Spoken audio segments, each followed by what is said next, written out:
Però è la condizione giusta per parlare di leggende. Leggende. Eh sì, siamo sulla Maiella. La leggenda della dea Maya, la più bella delle Pleiadi, che venne qui appunto su questa montagna che prende il nome dalla dea Maya, e da qui Maiella. Maiella rigorosamente scritto con la J, perché la J è simbolo del dialetto delle nostre zone. Negli ultimi anni hanno cambiato con la I, ma Non ha lo stesso gusto. non è proprio la stessa cosa. La dea Maya è la più bella delle Pleiadi, appunto, e venne a girovagare su queste montagne per cercare una cura per il suo figlio malato, che adesso non ricordo il nome. E il suo figlio malato alla fine, appunto, non riuscendo a trovare una soluzione a questo male, morì. E lei, presa dal dolore, dallo straziante dolore della perdita del figlio, si allungò su questa montagna e insomma rimase lì nel suo dolore. E questa è la leggenda che ti dicevo anche l'altro giorno all'eremo di San Giovanni, quando c'è un certo tipo di vento mi sembra da sud-ovest, si incanala dentro le valli, in questo caso la valle dell'Orfento, che è questa qua sotto, e crea una sorta di musicalità in mezzo ai boschi tra i canali di roccia. Si dice che sia il canto della maiala, sia il pianto di questa madre che comunque non riesce a trovare soluzione al dolore della perdita del figlio. E queste sono le leggende tramandate dai pastori, dai nonni, dei nostri nonni, che vivevano queste terre qui. Tu immagina pastori di 50-100 anni fa, stavano con le greggi su questi pianori qui davanti e passavano ore, giorni e settimane da soli in mezzo ai boschi, quindi avevano a che fare con animali, con bestie tipo lupi, tipo cinghiali, forse magari anche qualche orso in qualche rara occasione. Ed era tutto molto più suggestivo rispetto ad adesso, quindi tutto molto più enfatizzato, perché prima non c'era internet, non c'era l'informazione veloce così in un click. Chiaro. Quindi tutto quello che succedeva qui rimaneva un grosso punto interrogativo. C'è un punto, no, che mi dicevi che si vede il profilo quasi di una donna sdraiata. Sì, dal versante pescarese, dalla Valle del Pescara, si vede questo profilo che con un po' di immaginazione può assomigliare a una donna sdraiata, al volto di una donna allungata. E infatti sulle alte cime della Maiella, proprio qua dietro, c'è il vallone di Femmina Morta. Il vallone Femmina Morta, che è un vallone glaciale, percorre tutta la dorsale occidentale della Maiella, dal Monte Amaro, che è la seconda vetta più alta degli Appennini, va giù verso sud. È un deserto, sembra tipo lo Utah, cioè tutta roccia viva, zero vegetazione, zero acqua, e si chiama Vallone di Femmina Morta forse proprio per questo, perché ripercorre questa leggenda, sicuramente è collegato. Invece il Monte Amaro, mi dicevi che il Monte Amaro prende nome in realtà l'origine del nome Monte Amaro è Monte Malo, ovviamente da ricondurre sempre alla leggenda della dea Maya. Quindi questa madre addolorata, e il punto più alto, quindi la vetta della Maiella, è simbolo del dolore, no? Il malo, come il male che provava questa donna. Poi è diventato Monte Amaro, e come ti ho accennato l'altro giorno, Monte Amaro anche perché per raggiungerlo è fatica. è amaro. è amaro. È amaro forte. E invece qua ci troviamo nel rifugio dedicato a Paolo Barrasso, uno dei più famosi biologi. E questo praticamente è stato il primo punto che io da piccolo vedevo dal paese, perché in linea d'aria siamo a 6-7 km da casa mia. Quindi c'è questo profilo che dalla finestra della mia scuola si vedeva il bosco qui dietro dove abbiamo raccolto la legna, ti dicevo si chiama Frattaton in dialetto, che sta a indicare appunto una macchia di bosco particolarmente rotonda. E i più grandi, i miei zii, i miei amici del paese più grandi mi dicevano sempre che era l'indiano, era il faccia di profilo di un indiano. Tant'è che su Google c'è un'immagine in primavera, appunto dopo lo scioglimento delle nevi, si crea questa sorta di 3-4 canalini di neve sciolta.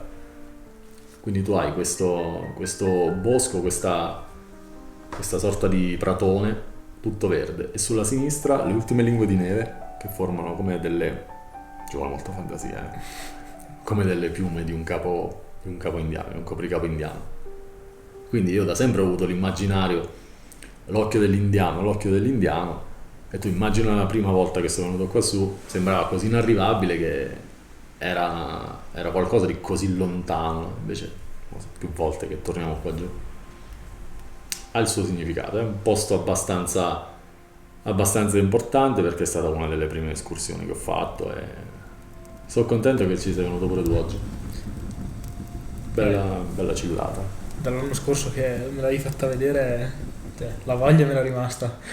L'anno scorso abbiamo fatto il giro opposto, siamo stati sul Gran Sasso, però sarà che io vivo qui, sarà che sono cresciuto sotto la Maiella, è un po' un retaggio culturale dell'abruzzese. L'abruzzese intende la Maiella come la montagna madre, da cui partivano i pastori, da cui partiva la transumanza, quindi è qualcosa di, c'è un legame molto forte rispetto al Gran Sasso, rispetto agli altri monti, gli altri parchi della regione. Non penso di avere un legame così forte come quello che ho qui. Poi è chiaro, posti meravigliosi, ma probabilmente anche tu ci avrai un posto che non ha paragoni con gli altri. Ah no, certo. Sono curioso di sapere qual è. Eh, Tu che hai girato un botto, voglio sapere qual è il tuo posto. il posto dove torni. Dove torni? Dove torni sempre senza... E c'è sempre qualcosa di magico. Sì. Nelle Dolomiti ce ne sono di posti che mi hanno fatto lasciare il cuore, un bel po'. Infatti, vabbè, sarà che sono le montagne che so Il più vicino. nel cuore da tanto, però se ci sono dei posti in Val Zoldana o in Alta Badia dove c'è quel richiamo forte. E che qua c'è ancora il fascino comunque più del selvaggio, dell'isolato. Poi questa storia delle leggende, dai, è... Per fortuna e purtroppo, come ti dico sempre, perché qui siamo abituati al pochissimo, a meno di niente, perché forse non c'è la giusta cultura. è quello che basta. Molto essenziale, molto minimal, molto minimal, anche troppo, però rispetto a su è un po' il rovescio della medaglia della montagna, cioè forse qui abbiamo troppo poco, su per certi versi c'è troppo, sì, no. troppo. Purtroppo è stata stuprata più volte la situazione su. Però sì, arrivare qua una certa energia la si percepisce, Cioè, Forse è più suggestivo perché c'è veramente talmente tanto poco che si lascia più spazio all'immaginazione, la suggestione dei paesaggi, del panorama. sì. Poi c'è veramente tanta tradizione pastorale che ha fatto il suo, ha gettato delle basi per una serie di leggende e di storie, di tradizioni anche locali. Brigantaggio anche. Brigantaggio. La Maiella è stata fondamentale, un punto cruciale durante la guerra, veniva attraversata, ci sono delle storie, narrano di attraversamenti da De Contra, che è il paese laggiù. Si attraversava la Maiella, ma l'alta via della Maiella per scendere nel versante occidentale, quindi nella provincia di Chieti, per rifugiarsi dai bombardamenti. È stata rifugio, è stata un punto di passaggio, è stata una terra di scambi culturali, commerciali, economici. E prima l'uomo la sfruttava in maniera rispettosa la montagna, se vogliamo, no? Abbiamo visto i terrazzamenti, abbiamo visto gli spietramenti, le capanne in pietra a secco, e tutto questo era fatto in funzione di una ricerca di di sopravvivenza, quindi adattarsi al territorio, allo stesso tempo adattare il territorio alle proprie esigenze, ma quello sì che era sostenibile. Esatto. Quella era sostenibilità vera e propria. Adesso abbiamo un po' passato il limite. Siamo andati un po' a sforare, però. Ho incalato la mano. E come dicevamo, come abbiamo sentito ieri in quel video, forse quello che non vediamo più è quello stato d'animo che ci manca, e sono d'accordissimo, perché fondamentalmente il tempo passa, le epoche, le ere vanno avanti e non le puoi fermare, però ci sono certi momenti, certe sensazioni che appartengono a un'epoca precisa. Per esempio, in questa epoca, secondo me, personalissimo punto di vista, alcune sensazioni non si possono provare, cioè le emozioni, sensazioni, le riflessioni che facevano i nostri nonni, per esempio. Noi ad oggi non abbiamo più gli strumenti, non abbiamo più un retaggio culturale che ci permetta di fare le stesse osservazioni. Sono d'accordo. Non c'è più il sottofondo per poterle vivere. No, perché da una parte è giusto così, apparteniamo a un'altra epoca, i nostri figli probabilmente apparterranno ancora ad un'altra epoca, lasciandosi indietro quelle sensazioni che noi oggi stiamo provando, tipo qua dentro, oggi, dopo una mangiata in compagnia, una passeggiata in montagna, loro magari alcune sensazioni non sapranno neanche di poterle provare potenzialmente. Sì, può essere. Può essere. Però si manca un po' quello che ci circonda, che sia uguale. C'è Sì, più. e cambia, sta cambiando. Cambia parecchio, cambia in maniera lenta, però è costante, lenta e costante. Sì, è inesorabile. Inesorabile. L'evoluzione c'è, che sia positiva o negativa lo si capirà, però non si può fermare No. e ci tocca magari viverla e basta, non so. Sì, approfittare di quello che provi oggi, sapendo che probabilmente non proverai mai più. Parliamo di cose semplici, ovviamente. Semplicemente una chiacchierata, una riflessione, una considerazione, una sensazione, un'emozione che dura un secondo. Sai che la puoi provare oggi e forse è il caso anche di rassegnarsi a questa cosa. No. No? No, non mi rassegno, non voglio rassegnarmi. Per quello che possiamo fare nel nostro piccolo, esatto, non voglio rassegnarmi. Per quello che si può. Cioè rassegnarsi inteso come so che la sto provando adesso, so che chi verrà dopo di me forse non la potrà provare. No. Però sì, il lavoro secondo me da fare è quello di cui parlavamo l'altra sera, cioè provare a riportare quello che viviamo nelle nostre esperienze, poi anche i cammini, insomma, le cose che abbiamo provato, che provano tante persone, cercare di provare a portarle nella vita di tutti i giorni, Sì. che è difficilissimo perché sappiamo gli stimoli da fuori come sono, però secondo me è una missione che si può provare a fare. Guarda, a me è capitato un mese e mezzo fa durante un'escursione guidata. C'è uscito il discorso del Cammino di Santiago. Eravamo in pausa pranzo con gli altri escursionisti che erano con me e una signora ha notato il tatuaggio che ho qua e mi fa: ma quella è la conchiglia di Santiago? Sì. Bah, sì, Sì. grazie. Proprio grazie per averlo detto, perché mi hai dato un assist. E praticamente tutta la pausa pranzo io non ho mangiato alla fine, perché ho passato tutta la pausa pranzo a raccontare perché ero partito, con che spirito ero partito, che cosa cercavo, e alla fine, durante l'escursione guidata, uno racconta tante storie, tanti aneddoti, no? E quello è stato l'unico aneddoto, l'unica storia in cui tutti quanti non hanno fatto un fiato. È stato forse 45 minuti di silenzio assoluto e io non mi rendevo conto che stavo parlando così tanto in continuazione. Ho parlato per 3/4 d'ora senza tirare il fiato un attimo.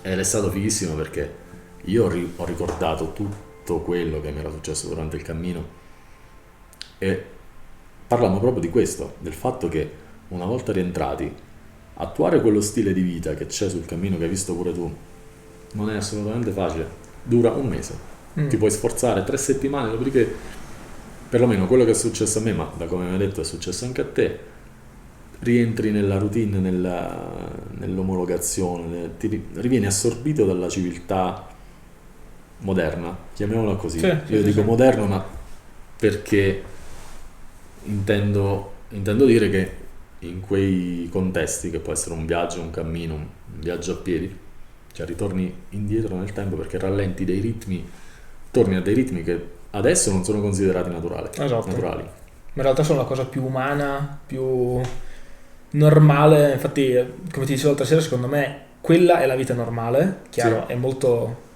estrema come cosa.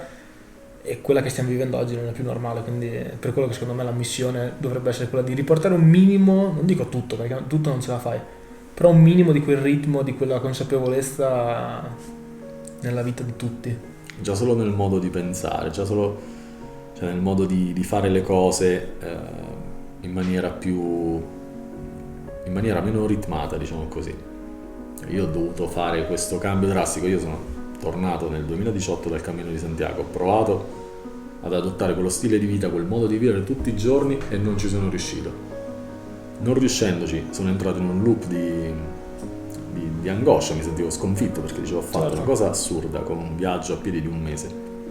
Ho imparato come vorrei vivere, cioè ho scoperto come vorrei vivere, torno a casa, non riesco a metterlo in pratica. E la cosa è maturata finché poi non ho preso la scelta che sai benissimo, che è quella di cambiare stile di vita rispetto a quello di prima e fare un lavoro che mi permette di stare il più possibile nella natura. Certo, pure questo, e pure il lavoro da guida per esempio, non è semplice da gestire in maniera lenta, in maniera alla Santiago maniera, come si dice. Chiaro, chiaro. Però è la cosa che per me si avvicina di più Sì, sì, vedi che a quel mondo. il modo per provarci c'è. Sì, Dobbiamo solo metterci d'impegno e... no, il modo c'è e la difficoltà sta nel scoprire qual è il modo di vivere che più ti calza. E poi fai di tutto cioè lasci tutto, cambi qualsiasi cosa, fai tutti i sacrifici del mondo per vivere più giorni possibili in quella maniera. E basta. Cioè l'unica cosa è, una volta che sei a conoscenza di come vuoi vivere, devi fare qualsiasi cosa per metterlo in pratica.